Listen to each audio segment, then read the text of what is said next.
আজি তাহানিৰ স্বাধীন অসমৰ প্ৰাচীন ৰাজধানী গড়গাঁও সিংহদুৰাত অসমৰ জাতিসংঘৰ অসম সন্মিলিত মহাসংঘৰ উদ্যোগত শৰাইঘাটৰ মহাৰণ ৩৫৩ বছৰ পূৰ্ণ হোৱা উপলক্ষে বিশেষ অভিবাদন অনুষ্ঠান আৰু হুৱৰণী সভা অনুষ্ঠিত হয় ৰাণী কুৰংগনয়নী হুৱৰণী মঞ্চত। মণিপুৰী সাহিত্য পৰিষদৰ শিৱসাগৰ জিলাৰ সভাপতি প্ৰসন্ন সিংহই সভাপতিত্ব কৰা হুৱৰণী সভাত আঁত ধৰে অন্যতম আহ্বায়ক কেশৱানন্দ বৰুৱাই। মুখ্য বক্তাৰূপে মহাসংঘৰ কাৰ্যকৰী সভাপতি মতিউৰ ৰহমানে মহাবীৰ লাচিত বৰফুকনৰ নেতৃত্বত খিলঞ্জীয়া জনগোষ্ঠীসমূহে কেনেদৰে ঐক্যবদ্ধভাৱে আক্ৰমণকাৰীৰ বিৰুদ্ধে যুঁজ কৰি স্বাধীনতা অক্ষুণ্ণ ৰাখিছিল সেই কথা তথ্য ব্যাখ্যা কৰে। আক্ৰমণকাৰী ভাৰতৰ সেনাধ্যক্ষ ৰাজা ৰামসিংহই সেনাবাহিনীক তেতিয়াই অসমৰ যাদু মন্ত্ৰৰ প্ৰভাৱৰ পৰা ৰক্ষা কৰিবলৈ শিখ ধৰ্মৰ গুৰু তেগ বাহাদুৰ আৰু ৫ গৰাকী পীৰক লগত লৈ অহাৰ কথাও ব্যাখ্যা কৰে। আজি অসমীয়া তথা খিলঞ্জীয়া জনগোষ্ঠীসমূহ বিভাজিত হৈ ক্ষুদ্ৰ স্বাৰ্থৰ পিছত দৌৰি ফুৰাৰ বাবে হতৰুৱে লাই পাইছে আৰু শাসন ক্ষমতাৰ পৰা বঞ্চিত হৈছে বুলি ৰহমানে ক্ষোভেৰে কয়। বিশিষ্ট অতিথি হিচাপে তাই সাহিত্য সভাৰ সভাপতি ডক্টৰ হেমন্ত গগৈয়ে খিলঞ্জীয়া জনগোষ্ঠীসমূহ পুনৰ সাহসেৰে ঐক্যবদ্ধ হলে অসমীয়া জাতিৰ সকলো শত্ৰু পৰাভূত হব আৰু শাসন ক্ষমতা পুনৰ প্ৰতিষ্ঠা কৰিবলৈ সক্ষম হব বুলি উল্লেখ কৰি মহাসংঘক সহযোগিতা আগবঢ়াবলৈ আহ্বান জনায়। মণিপুৰী সাহিত্য পৰিষদৰ শিৱসাগৰ জিলা প্ৰাক্তন সভাপতি কিৰণ সিংহই মহাসংঘৰ খিলঞ্জীয়া সুৰক্ষা সংগ্ৰামৰ কথা খিলঞ্জীয়া জনগোষ্ঠীসমূহে বুজি নোপোৱাটো অতি দুৰ্ভাগ্যজনক কথা। সকলো খিলঞ্জীয়াই মহাসংঘক সহায় কৰিলে খিলঞ্জীয়াৰ ক্ষমতা পুনৰ প্ৰতিষ্ঠা হোৱাটো নিশ্চিত বুলি তেওঁ দৃঢ়তাৰে কয়। সভাত শিৱসাগৰ সাংবাদিক মনোজ বৰঠাকুৰ, সমাজকৰ্মী শ্ৰীমন্ত দত্ত, সমাজকৰ্মী অনন্ত বৰুৱা আদিয়ে মহাসংঘৰ এনে প্ৰচেষ্টাৰ শলাগ লয়। পুৱাৰ মহাসংঘৰ পতাকা উত্তোলন কৰে মতিউৰ ৰহমানে। শৰাইঘাটৰ মহাৰণৰ প্ৰধান সেনাপতি মহাবীৰ লাচিত বৰফুকন সহ সেনাপতি বাস হাজৰিকা প্ৰমুখ্যে সেই ৰণত আহুতি দিয়া বীৰ সেনানীলৈ বিশেষ অভিবাদন জনোৱা অনুষ্ঠানৰ শুভাৰম্ভ কৰে এটি প্ৰতীকী টুপধ্বনিৰে হেমন্ত গগৈয়ে। অসম আক্ৰমণকাৰী পক্ষ ভাৰত সাম্ৰাজ্যজেৱৰ ফটোসহ আক্ৰমণকাৰী ৰজা বীৰ আদি নামসহ প্ৰতীকপট আৰু প্ৰতিৰোধকাৰী পক্ষৰ প্ৰধান সেনাপতি মহাবীৰ লাচিত বৰফুকনে সেই বাস হাজৰিকা প্ৰমুখ্যে সকলো সহায়কাৰী ৰাজা আৰু বীৰৰ নামসহ প্ৰতীকপট উন্মোচন কৰে কিৰণ সিংহই। জয় জয়তে আজি শৰাইঘাট ৰণৰ ৩৫৩ সংখ্যক বৰ্ষপূৰ্তি উপলক্ষত আজি ইয়াতে অনুষ্ঠানটি আয়োজন কৰা হৈছে। মতিউৰ ৰহমান ডাঙৰীয়াই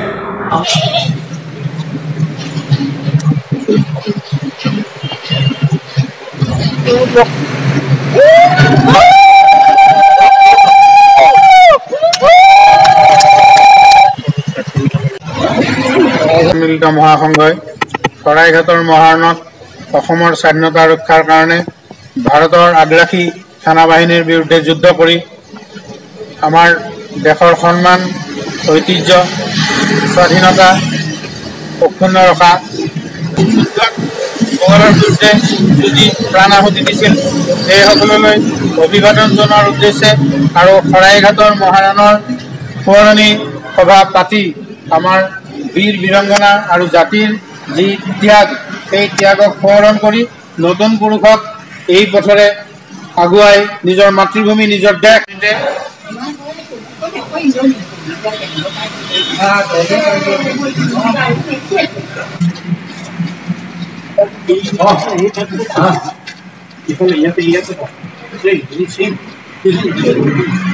মহাবীৰ লাচিত বৰফুকন আৰু সহযোদ্ধা বাঘ হাজৰিকা প্ৰমুখ্যে এই ভাৰতীয় সেনাবাহিনীক পৰাস্ত কৰি খেদি পঠোৱাৰ যি গৌৰৱোজ্জ্বল যে আমাৰ ইতিহাস তাক আমি সোঁৱৰণ কৰি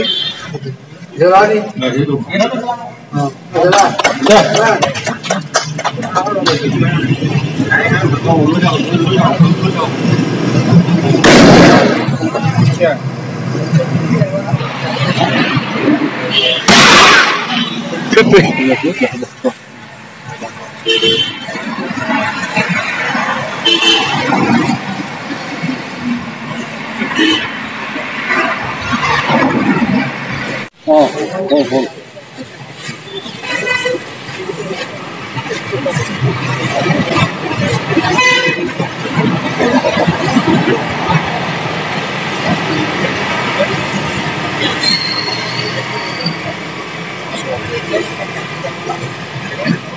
মৌমাইক যেতিয়া কাটিলে লগে লগে তৰা নৰা ছিঙি আপোনাৰ বনুৱাই কাম কৰিলে পুৱতি নিশাৰ আগতেই গড় নিৰ্মাণ হ'বলৈ ৰাতিপুৱা যুদ্ধ হৈছে।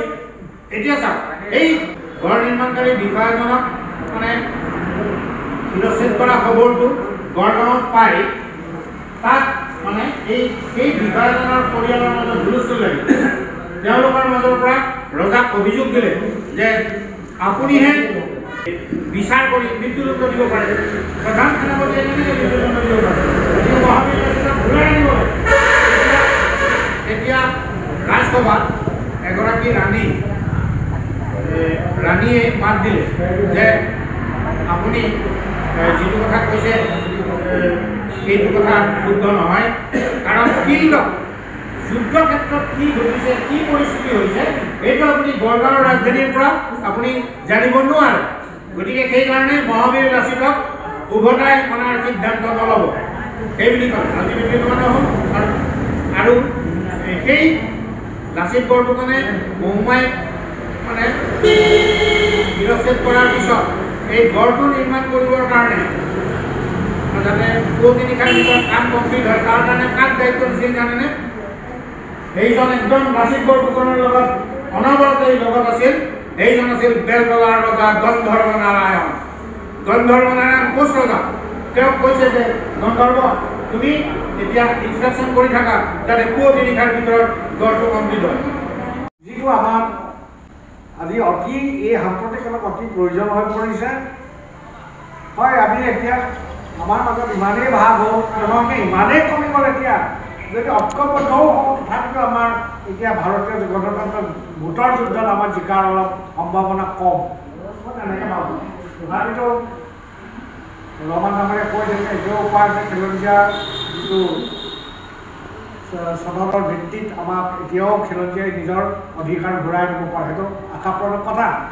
মই সদায় কওঁ আপোনালোকে অলপ ৰাজনৈতিকভাৱে কথা কওঁ, কিন্তু আবেগত কথা কিছুমান থাকে হয়, কিন্তু ৰাজনৈতিকভাৱে যেতিয়ালৈকে আমাৰ হাতত পাৱাৰ নাহে সেইটো একো কৰিব পাৰে। আৰু মই তথাপিতো আশাবাদী যে এদিন যদি আমাৰ সকলো জনগোষ্ঠী খিলঞ্জীয়া জনগোষ্ঠী যদি একগোট হয় তেতিয়াহ'লে কিবা এটা কৰিব পৰা যাব আমাৰ প্ৰভুত্ব ৰক্ষা কৰিব পৰা।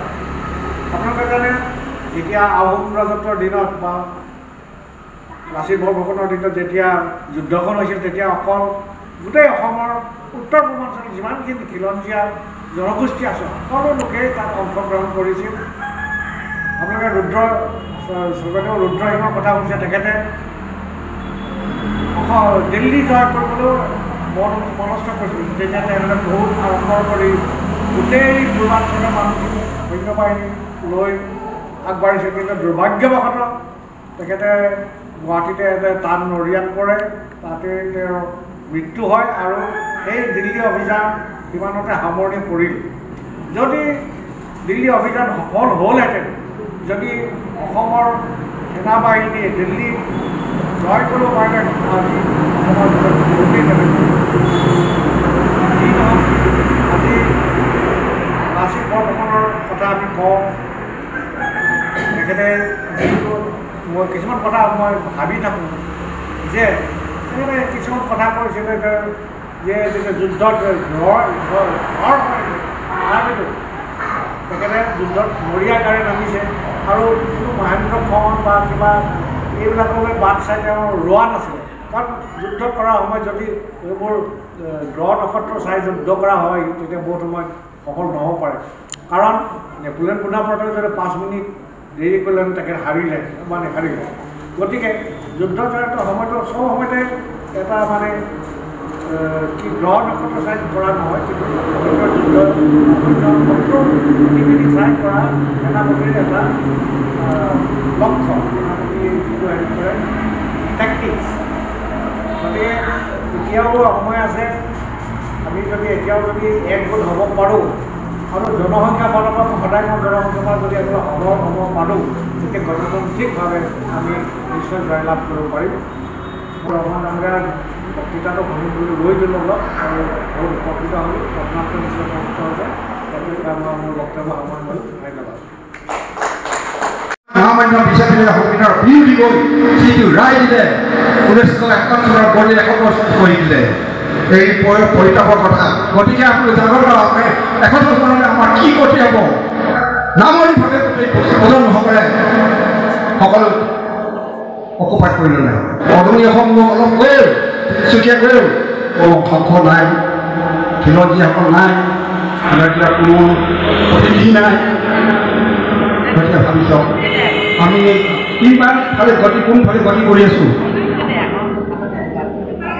আপোনালোকে ভাবিছে যে অসমত কি হৈ আছে কিমান ৰখাত হৈ যাব আমাৰ ভৱিষ্যত প্ৰজন্মবিলাকৰ কি অৱস্থা হ'ব তেখেতে সেইকাৰণে চিন্তা কৰি আছে খিলঞ্জীয়াসকলৰ 20 বছৰ 100 চনলৈ যিবিলাক বিদেশৰ পৰা আহিছে ইয়াৰ অধিকাৰ তেওঁলোকেই পাব আমি তেওঁলোকৰ থাকিব লাগিব তেওঁলোকৰ অধীনত কাম কৰি যেনেকৈ ব্ৰিটিছৰ দিনত আমিবিলাক আছিলোঁ সেই অৱস্থা পাওঁগৈ সেই ব্ৰিটিছৰ দিনত থকা সেই তলতীয়া হৈ থকা সেই অধিকাৰ বহুত প্ৰচেষ্টা কৰি আহিছে তেখেতে নাহৰকটীয়া তিনিচুকীয়া বৰডুমচা যোৰহাট শিমলুগুৰি গড়গাঁও নাজিৰা তেখেতে ক'ত পুথি পৰা নাই জগাই তুলিব পৰা নাই সকলো জাগৃত হ'ব পৰা নাই জাগাত আমি একত্ৰিত হওঁ দেশখন বচাওঁ মহাসাগৰে কৈছে একত্ৰিত হ'ব লাগিব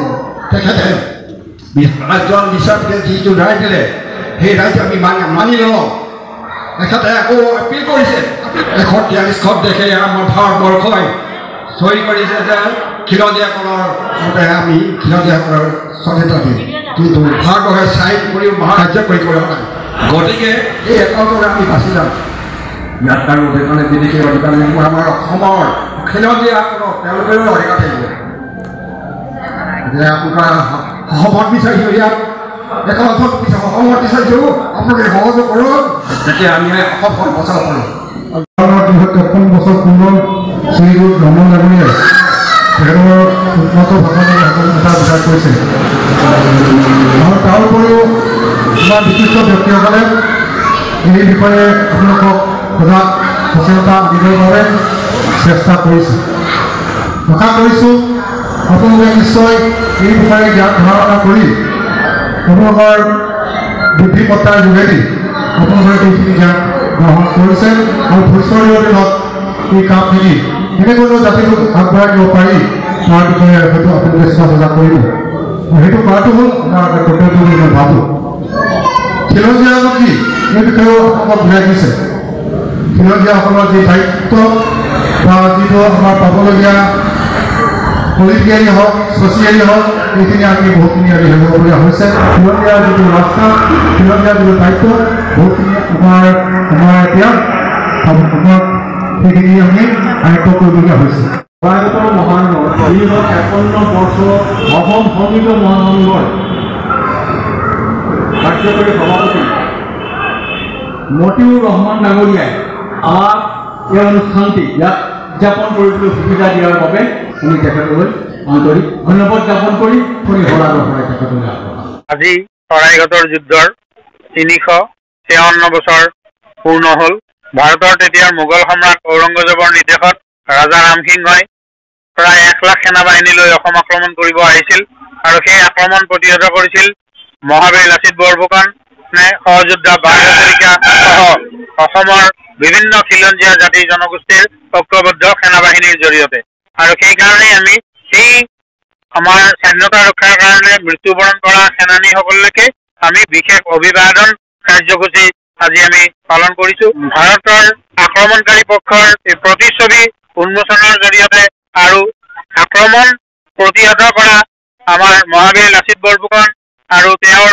সহযোদ্ধাসকল লগতে সৰু সৰু ৰজা যিবোৰে লাচিত বৰফুকনক শৰাইঘাটৰ যুদ্ধত সহায় কৰিছিল এই সকলোৰে আমি নাম সম্বলিত প্ৰতিচ্ছবি উন্মোচন কৰিছোঁ আৰু এইটো কৰাৰ উদ্দেশ্য হ'ল যাতে ইয়ং জেনেৰেশ্যনে বা ৰাইজে এই শৰাইঘাটৰ যুদ্ধ সম্পৰ্কত গোটেই আচল প্ৰকৃত যিটো তথ্য আৰু সেই সম্পৰ্কত যাতে জ্ঞাত হয় আৰু ভৱিষ্যত মানে আমাৰ প্ৰজন্মই জনসাধাৰণে নিজৰ দেশ আৰু নিজৰ জাতিৰ সন্মান ৰক্ষা কৰিবৰ কাৰণে সকলো ধৰণৰ শত্ৰুৰ বিৰুদ্ধে যাতে যুঁজিবৰ কাৰণে অদম্য সাহস পায় তাৰ কাৰণে আমি এই ধৰণৰ কাৰ্যসূচী পালন কৰি আহিছো। তাহানিৰ প্ৰাচীন অসমৰ ৰাজধানী এইটো গড়গাঁও এলেকা হয় আৰু সিংহদুৱাৰ, এই সিংহদুৱাৰৰ সমীপতে আমি আজি এই অনুষ্ঠানটো পালন কৰিছো আৰু এই অনুষ্ঠানৰ জৰিয়তে অসমৰ খিলঞ্জীয়া জাতি জনগোষ্ঠীসকলক মানে আমি ক'ব খুজিছো যে শুই নাথাকিবা। ব্ৰিটিছ যোৱাৰ পিছৰ পৰা এতিয়ালৈকে খিলঞ্জীয়াসকল শুই আছে, এইটো আটাইতকৈ পৰম দুৰ্ভাগ্যজনক কথা। আৰু শুই থকাৰ কাৰণে বিদেশী বহিৰাগতে আমাৰ মূৰৰ ওপৰত উঠি নাচি আছে। গতিকে খিলঞ্জীয়া মানুহ, এই দেশ অসম দেশ আমাৰ অকল জন্মভূমি বা মাতৃভূমি নহয়, আমি উত্তৰাধিকাৰী সূত্ৰে লাভ কৰা এইখন আমাৰ ভূখণ্ড। গতিকে উত্তৰাধিকাৰী সূত্ৰে লাভ কৰা এই ভূখণ্ডৰ স্বাধীনতা মান সন্মান অটুট ৰখাৰ দায়িত্বটো খিলঞ্জীয়াসকলৰ। অত্যন্ত দুৰ্ভাগ্যজনক কথা, খিলঞ্জীয়াবোৰ আমাৰ অসমৰ শুই আছে আৰু বিদেশী বহিৰাগতে ইয়াত ধিটিঙালি কৰিছে, আমাৰ মূৰৰ ওপৰত নাচিছে আৰু সেইকাৰণে আজি আমাৰ এই অৱস্থা। আমি আমাৰ ৰাজনৈতিক অধিকাৰ হেৰুৱাইছো। আজি উজনি অসমত আজি মৰাণ মটক কটাৰীসকলৰ যিমান প্ৰতিনিধি হ'ব লাগিছিল নাই, আজি ব্ৰিটিছে আনি থৈ যোৱাসকলৰ লোকেহে ইয়াত প্ৰতিনিধি হৈছে উজনি অসমৰ। গতিকে তাৰ পিছতো যদি খিলঞ্জীয়া যদি নাথাকে, খিলঞ্জীয়াৰ বুকুত যদি এই কথা আঘাত নকৰে, তেতিয়াহ'লে অত্যন্ত দুৰ্ভাগ্যজনক কথা। আৰু সেইকাৰণে শৰাইঘাটৰ যুদ্ধৰ এই কথা সোঁৱৰাই দি আমি ক'ব খুজিছো, হে খিলঞ্জীয়া, তোমালোক দেখা, তোমালোক এই ভূখণ্ডৰ গৰাকী মালিক হয়। গতিকে তোমালোকে মালিকৰ দৰে ভূমিকা পালন কৰা আৰু সকলো শত্ৰুৰ বিৰুদ্ধে থিয় দি নিজৰ মাতৃভূমিৰ অস্তিত্ব, নিজৰ শাসন যি ক্ষমতা আছিল হাজাৰ বছৰ ধৰি এই অসমত ৰাজত্ব কৰিছিল, টাই আহোমসকল, কছাৰীসকল, চুতীয়াসকল, মৰাণসকলে, মটকসকলে ইয়াত ৰাজত্ব কৰিছিল। নামনি অসমত ৰাভাসকল, কছাৰীসকলে ৰাজত্ব কৰিছে, খাতাৰত কছাৰীসকলে ৰাজত্ব কৰিছে। আজি কিন্তু সকলো শুই আছে। আজি সেই ৰাজত্ব, সেই প্ৰতিপত্তি নাই। আৰু সেইকাৰণে আমি ক'ব খুজিছো যে তোমালোক দ্বাৰা সিংহৰ দৰে জাগি নিজৰ মাতৃভূমিত নিজৰ হাজাৰ বছৰীয়া অধিকাৰ প্ৰতিষ্ঠা কৰা, আৰু তাৰ কাৰণেই আমাৰ এই কাৰ্যসূচী।